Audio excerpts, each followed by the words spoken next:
Japan में देश के प्रधानमंत्री नरेंद्र मोदी संबोधित कर रहे हैं। सीधे जापान चलते हैं। फ्रेंड्स, आज हमने अपनी special strategic and global partnership में एक नए और सुनहरे अध्याय की मजबूत नींव रखी है। हमने अगले दशक के लिए एक रोड मैप बनाया है। हमारे विजन के केंद्र में investment, innovation, economic security, environment, technology, health, mobility, people to people exchanges and state prefecture partnership, ये प्रमुख बातें हैं। हमने अगले 10 वर्षों में जापान से भारत में 10 ट्रिलियन येन निवेश का लक्ष्य निर्धारित किया है। भारत और जापान के स्मॉल एंड मीडियम एंटरप्राइजेस और स्टार्टअप्स को जोड़ने पर विशेष बल दिया जाएगा। भारत और जापान बिजनेस फोरम में भी मैंने जापानी कंपनियों को कहा, make in India, make for the world. Friends, हमारा ज्वाइंट क्रेडिट मैकेनिज्म ऊर्जा के लिए एक बड़ी जीत है। It shows that our green partnership is as strong as our economic partnership. इसी दिशा में हम सस्टेनेबल फ्यूल्स इनिशिएटिव्स और बैटरी सप्लाई चेन पार्टनरशिप भी शुरू कर रहे हैं। हम economic security cooperation initiative launch कर रहे हैं। इसके तहत क्रिटिकल और स्ट्रेटेजिक क्षेत्रों में एक व्यापक अप्रोच के साथ आगे बढ़ा जाएगा। हाई टेक्नोलॉजी के क्षेत्र में सहयोग हम दोनों की प्राथमिकता है।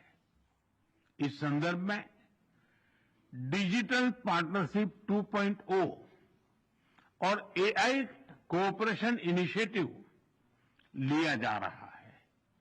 सेमीकंडक्टर्स और रेयर अर्थ मिनरल्स हमारे एजेंडे में सबसे ऊपर रहेंगे। फ्रेंड्स, हम मानते हैं कि जापानी technology and Indian talent are a winning combination. जहां हम हाई स्पीड रेल पर काम कर रहे हैं, वहीं नेक्स्ट जनरेशन मोबिलिटी पार्टनरशिप के अंतर्गत पोर्ट्स, एविएशन और शिप बिल्डिंग जैसे क्षेत्रों में भी तेजी से प्रगति करेंगे।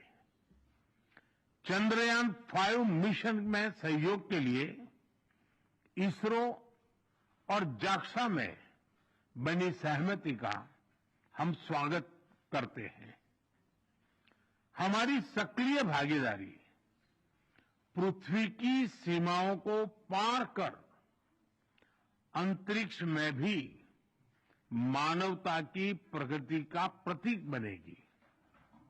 फ्रेंड्स, ह्यूमन रिसोर्स एक्सचेंज, इसके एक्शन प्लान के तहत अगले 5 वर्षों में अलग अलग क्षेत्रों में दोनों तरफ से 5 लाख लोगों के आदान प्रदान को प्रोत्साहन दिया जाएगा।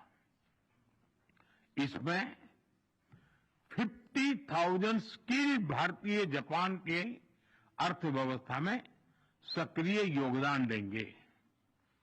भारत और जापान की भागीदारी दिल्ली और टोक्यो तक ही सीमित नहीं रहेगी।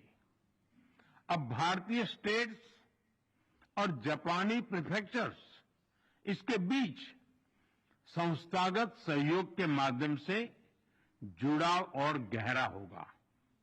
इससे trade, tourism, education and cultural exchanges के नए द्वार खुलेंगे।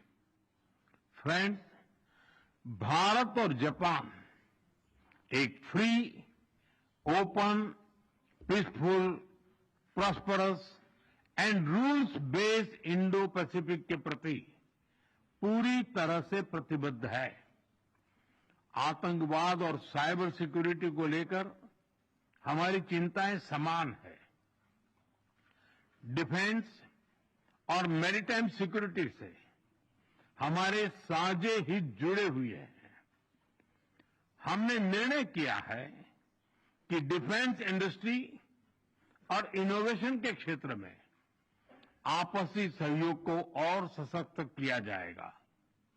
Friends, India and Japan partnership is rooted in mutual trust, reflects our national priorities, and is shaped by our shared values and beliefs.